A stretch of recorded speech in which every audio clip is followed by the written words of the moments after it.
Welcome back to my mental health and crime channel. My name is Huda London.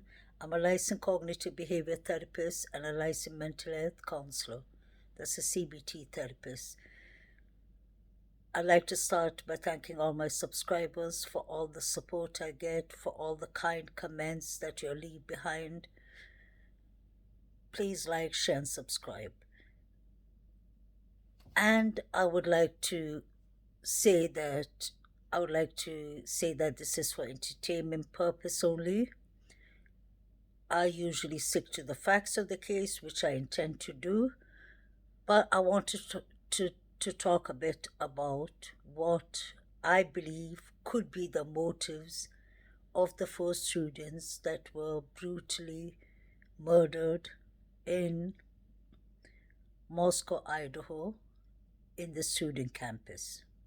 To start with, I would like to give my condolence to the four victims, his parents, family, loved ones, college students, everyone who's suffering in this horrific case that should have never happened. I personally believe that this is a very complicated case, at least at the start, because it is so difficult just to imagine somebody going and brutally murdering four people without anyone noticing it till the next day. I would personally believe that something had to have triggered the killer to go into a rage and to go in this stage of being so ruthless, being without any empathy, obviously no remorse, a person who is not doesn't fear of getting caught. That is one of the reasons I personally believe that this is premeditated. This is a planned murder.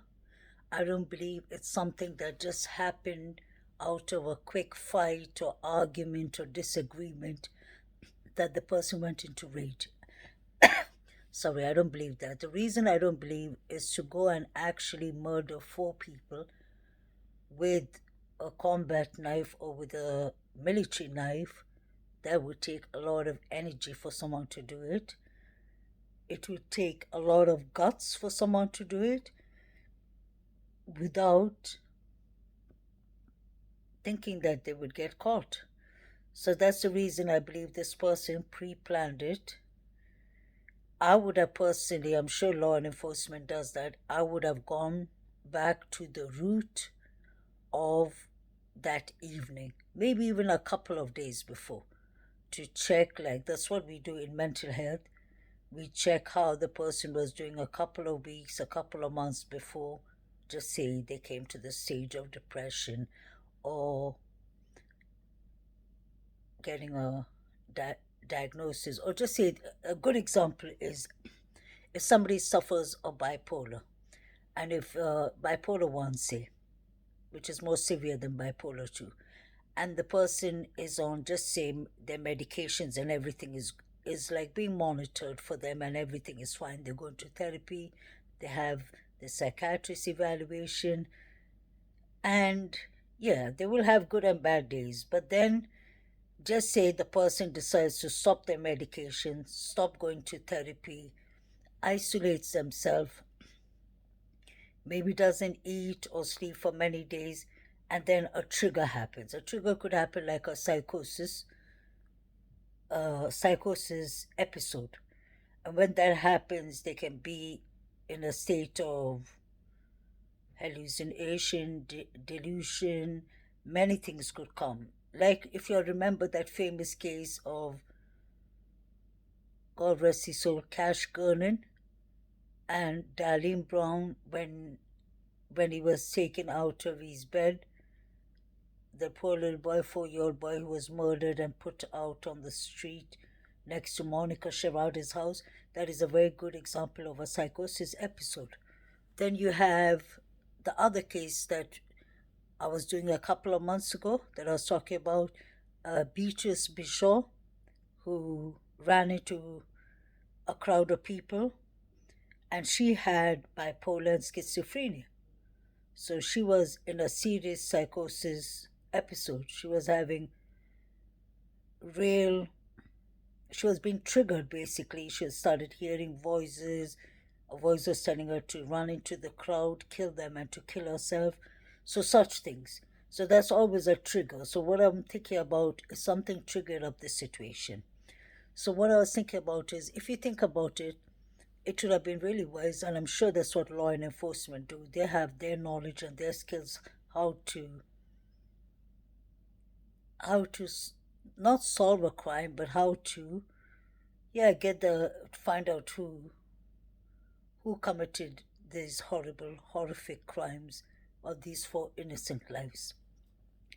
I would have personally thought of going back to a couple of days before, which they will definitely do, a couple of months even, to check who these students were contacting. They have their phones, their digital evidence, text messages, check like have these people been arguing with someone? Was there anyone threatening them?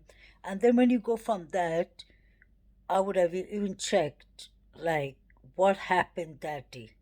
Because when you look at it, Kaylee, and I believe her name is, Kaylee said his mother said that she spoke to her the day before. And she told her mother that her mother's birthday was coming up on Tuesday, 2 days later. So she told her mother that I'm going to take you to breakfast, lunch, dinner, and it's all on me. The mother said she passed it as a joke to her, and she said, I know that's not going to happen, like you're going to be paying for the meals. But she said her daughter was in a very good mood, so she told her daughter, I'll see you then. So when you look at it, that happened one day before. So the way I see it is there wasn't any changes in Kaylee in Kaylee's life, because she would have told that to her mother, and her mother said that she has a very close relationship with her daughter. The mother said that if anyone was stalking her, if anything, she would call her in the supermarket and she'd say, oh, I feel like somebody's watching me, and then she'd call and say, no, it's okay. So put it this way, Kaylee looks like a very collected person. She knows safety and boundaries and all. So the mother said that that day before, she was doing fine.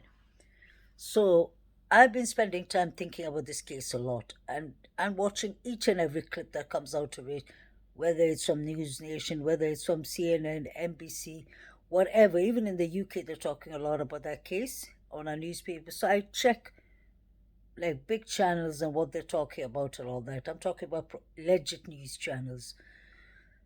So if the mother said that to Fox News, I would have immediately, as a mental health counselor, I would have thought, okay, the girl seemed to be fine. She was talking to her parents, she was doing fine. So what happened after that? After that is the day they went out. So when she went out, was there anyone following her? Like I would have checked their mobile data, their devices, all that. I'm sure law enforcement are doing that. And then I would have checked even like the food truck. We saw that strange guy that we all thought that he could be involved, but law enforcement has ruled him out. So I'm sure they're checking other people around the scene. If there was anyone, I would have checked to see if there's anyone who was maybe in the food truck, and maybe who was in the club they went to, maybe who would come out in pictures near wherever, whichever location they were. That would have been interesting for me. And then if there was someone like that, now I'm talking about if it's a random person. Question is, like out of the motives, could they have seen a person, met a person that day, and the person was just triggered by them in some way or the other? So it's very important. I would have thought like around their surroundings, was there anyone who was looking at them, who was talking to them, not only in the food truck, the club. I would have gone back to the whole routes from the morning to the night that they were murdered. I would have checked who they spoke to, which friends they spoke to, asked the friends how did they feel, were they triggered by anything, did they mention anything, What is important is what Kaylee and her friend Maddie, why were they calling Jack? I can understand that Kaylee was calling Jack because they were together for many years and they were on a break, but they used to talk regularly. So that is understandable. But why was Maddie calling Jack too? Could they have seen something that they wanted to warn him? Sorry, guys. That they wanted to warn him not to say a word, like, or to talk to the person that is attacking them or sending them threats. Something I believe happened for both these girls to have been calling Jack. I'm not saying Jack is involved, but I'm saying they wanted to tell Jack something.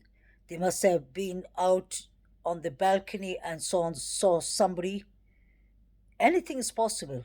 They could have called Jack maybe to just let him know that we're worried we saw something.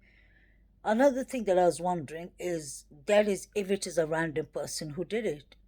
But then what the reason that I believe most likely that it isn't a random person is because who let the person in? Who let the person is very important. Because I heard allegedly that many people had the code of the keypad to come inside the entrance. Or could it be possible when one of them was coming inside the entrance, maybe they all came home at 1:45. I'm just thinking maybe one of them went outside to throw the bin or to do something and then the person let himself in. Or maybe the person, like, since they were buzzing a bit and they were in a good mood, maybe somebody knocked the door and they asked, "Who is it?" And then he said, "It's Jack," just say, example. Someone they know and they let him in and it was too late. Those are the things I'm thinking about. But I think law enforcement have to go not only back to that day, to go back a couple of weeks, a couple of months before, and see if there was any threats in the neighborhood. Like we heard, the girl who said that she saw someone watching her from a window and she was sleeping, like I mentioned before. And she said the person flashed a light on her. That is very important because that is not normal behavior. Then you have the guy on the 12th of September was running with the knife around, flashing the knife around. Law enforcement was told allegedly about it, although law enforcement ain't talking about that one. When the reporter asked them, they said the meeting is like enough questions. That was the first meeting, if you remember. So I found that strange because if there was a target, if there was somebody flashing the knife, what happened to that person? Did law enforcement rule him out? Because they're not talking much about the person. So could it be that same person? Because this is the second incident somebody's flashing a knife. Somebody flashed a knife at the girl, and that was in October. She said she moved away from the campus. So I don't know if she moved further down to Moscow, Idaho, or maybe she moved back home. Because that is a traumatic experience. You can imagine getting up and somebody has a flashlight on your face and right outside your room. So you have incidents like that. You have incidents like that. Just hold on, guys, 1 second.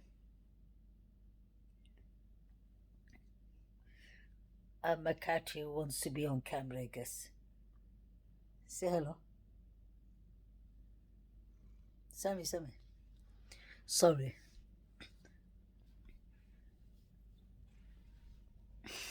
Sorry, guys. My cat is all over. He just wants to say hi, I guess.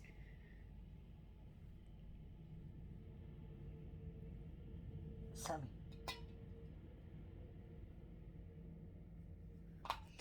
So, anyway, guys, what I'm trying to say is all these people around the neighborhood would have known something if something was up, if there was somebody flashing a camera, if there was somebody. Hello. Sorry, he's literally hitting my. Yeah, there you go. Sorry.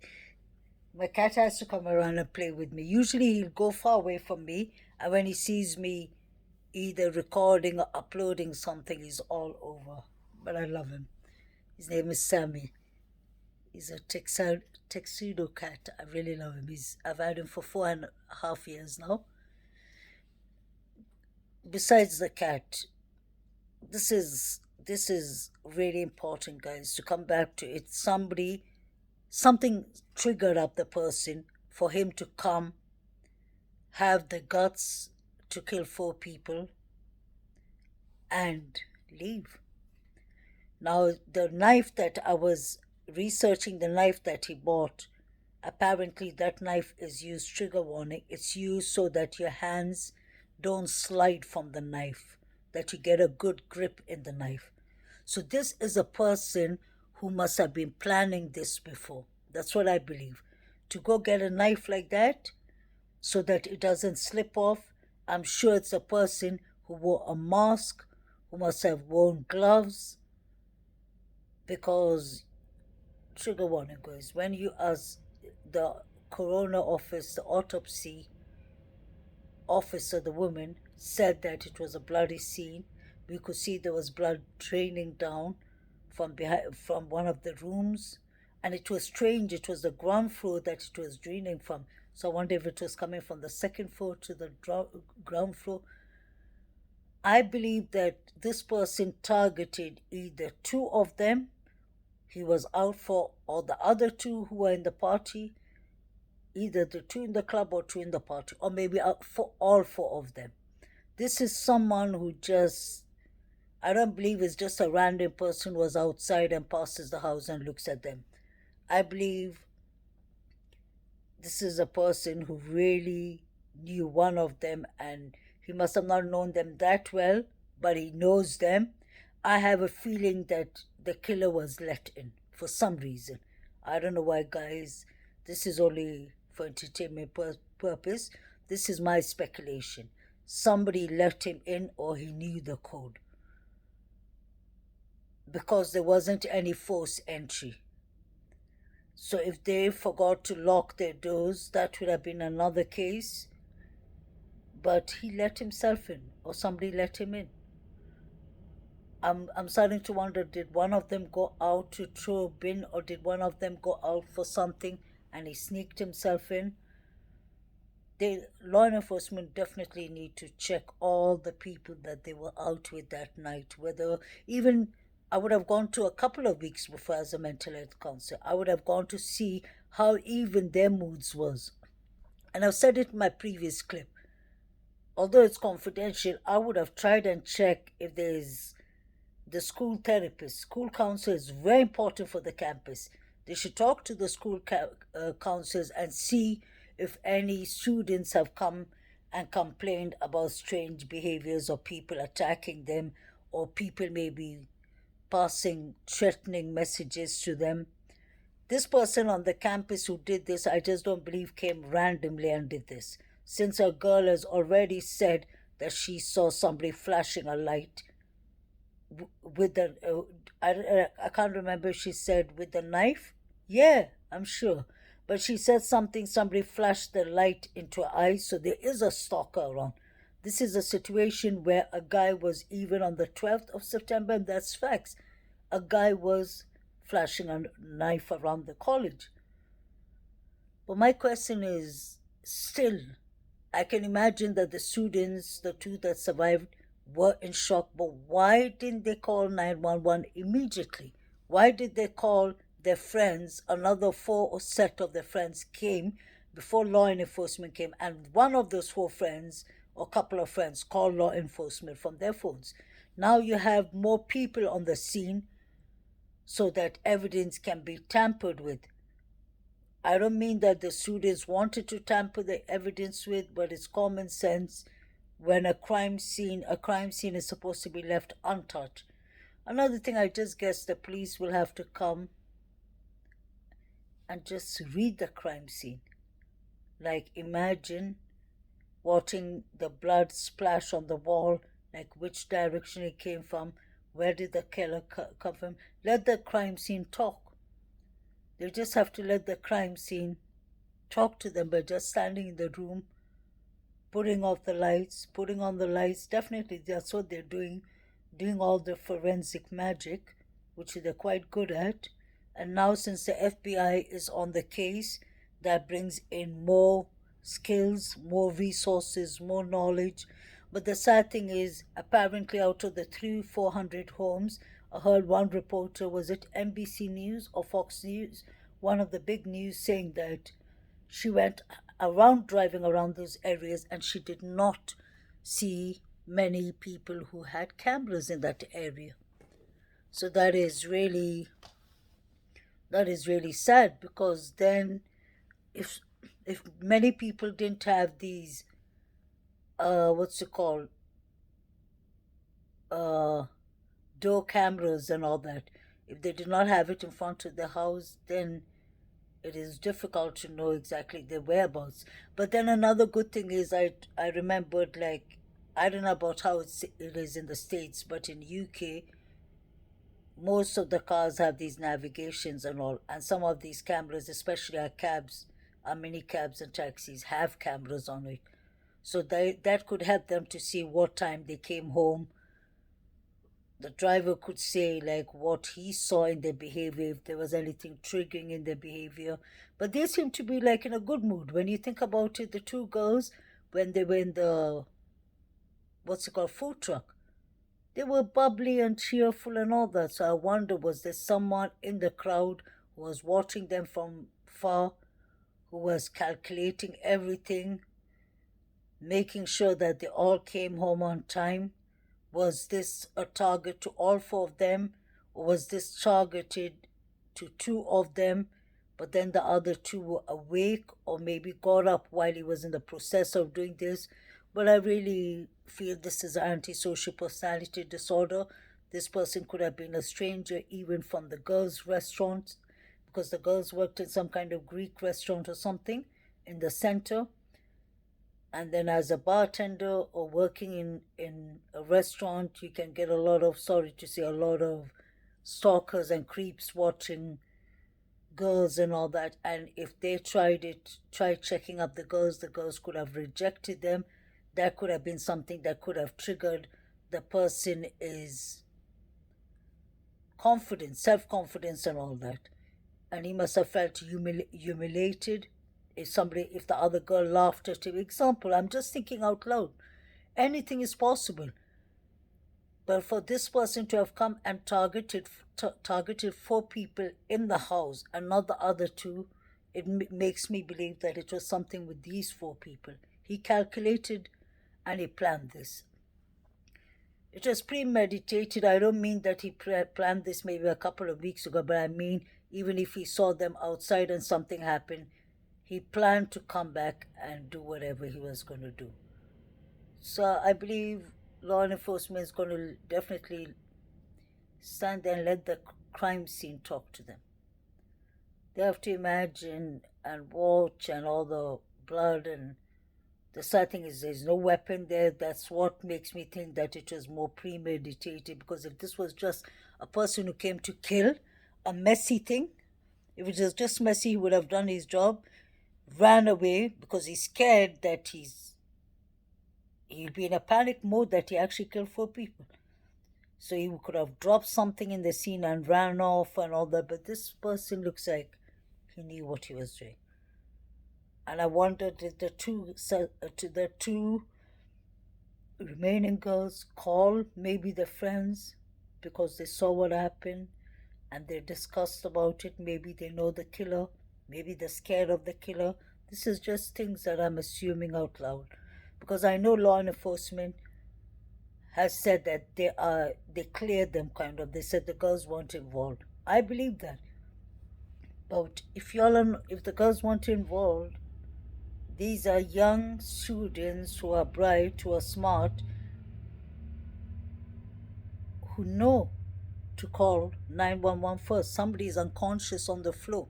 I wouldn't even call the police. I would have called the paramedics, because this person, like, just say, if I see somebody unconscious, I would have thought, like, could the person have had epilepsy fit? Is there something happening? Is the person having a stroke? Call 911.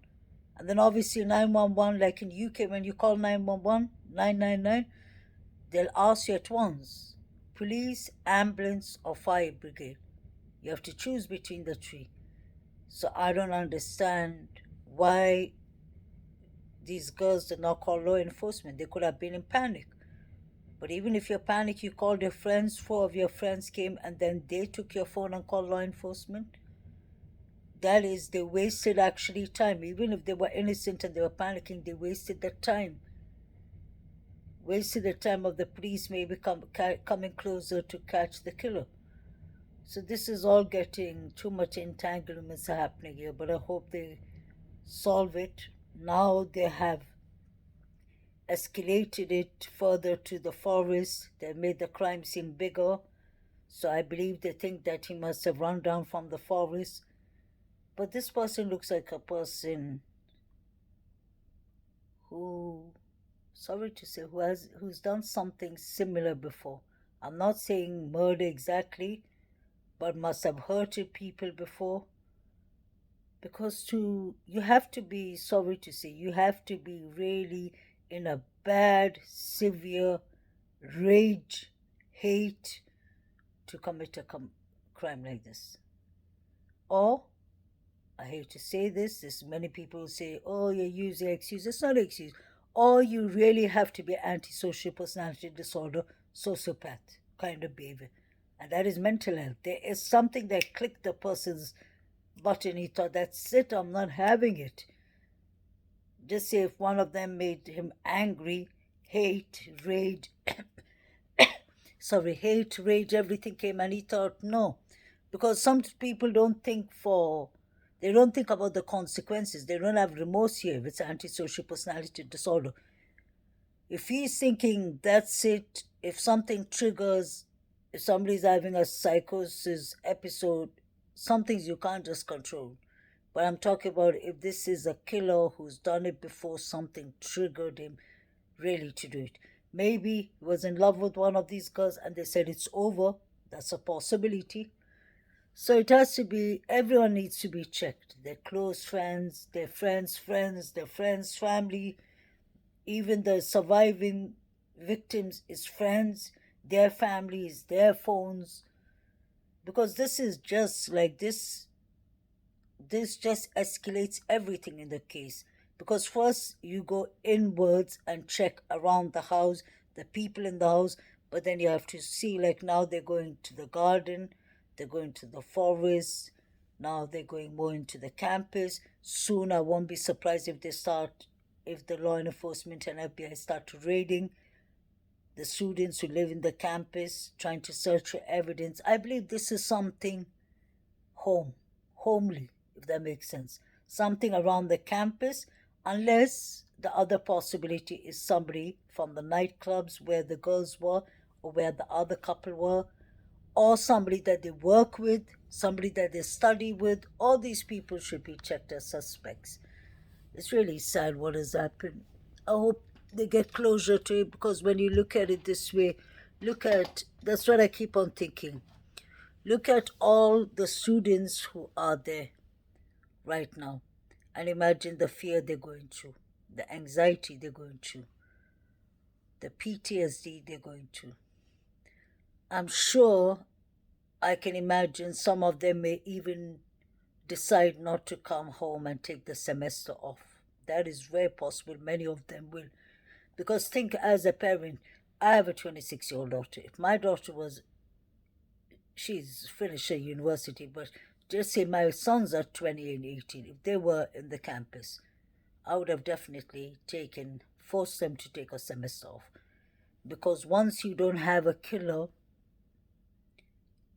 this person, because see, until they find the person and the motives of the person and find out if it was one killer, if it's two killers, if there are more involved, everything needs to be found out accurately before somebody sends their loved ones back to this college. And the reason I say that is because the person before said that she saw, sorry guys, the girl said before that she saw somebody in a bedroom behind the curtains looking at her and flashed a light. So you have that incident, then you have somebody who flashed a knife around the school campus. You see? So you have already a situation of somebody who is roaming around as a stalker with a knife. And then you have the four murders. You have a dog, could be related in this case or may not be related, who was dismembered. That is the antisocial personality disorder move, a psychopath or sociopath. So when you have all these things going on, law enforcement need to find him. I do understand they're doing their best job, but I hope they do it quickly because many people's lives are affected. It's not only education wise. If this is a serial killer, which I do understand law enforcement. I do believe them it's a targeted incident in a sense that the person who did it was out for one of these four or all four of these students. God forbid. But then you never know if it's a serial killer. Serial killers have that trade, honestly, of just taking a break, watching the crime scene from far away, and then when they see they can get a chance, they start attacking and doing the crime again, if that makes sense. Guys, 1 second. Yeah, I don't know if that makes sense to y'all, but if this is a serial killer case, the person can do it again. I don't know what is wrong with my camera lens today, guys, but I need to get it fixed. But hopefully they will come to the end of this by finding out who is behind all these crimes. It has to be somebody who knows them, kind of. I don't mean knows only them from college. He could have known them from the workplace. He could have known them from following them the whole night. But this needs to be solved because there's so many students and so many people in the neighborhood whose life is in extreme danger if they do not find out who the person is. But I still have said this is for entertainment purpose. I find it really strange that the two suspects, who thank God are alive, did not call law enforcement because that is not normal. Anyone who sees a person unconscious on the floor, the first thing you think about is calling an ambulance, calling for aid. So I'm starting to wonder, did I don't know, it's just a speculation, guys. Could the killer have seen them and threatened them, and maybe they saw him before and he said, "Don't say anything, others I'll take you all down too. I'll come back for you." That is possible. Like in such situations, anything can happen. And I don't blame the girls. But why did it take so long for somebody who lives in the same house as you not to hear even a single sound? Unless this is a professional killer who kills for a living with a knife that doesn't make a sound, because the autopsy said that there was two or one of the defense fought back. So to fight back, there would have been noises, there would have been things dropping on the floor, maybe a lampshade, a lamp, something or the other, glass or something could have fallen on the floor. It's a struggle when you're fighting someone to save your life. So this case is really bothering me. I've been watching it, although I don't come on YouTube much, I've been watching it day and night. So the motives could be many things, but I do understand when law enforcement say this could be a targeted situation, that they meant that it was targeted between the roommates, that something happened there. Like, not between them, but that something happened that they saw someone who was out for them. Or maybe just liked one of them and got humiliated. That I feel such things trigger up usually people who are psychopaths. If they can't get something and they've been bullied all their life and they feel like you disgrace them in public in front of your other friends, some of them it can just trigger up for them. So this is a very sick person, but I still believe that all the stalking in Idaho, in this campus, has something to do with this. Stay blessed, guys. Take care and have a lovely evening. Happy Thanksgiving. Bye.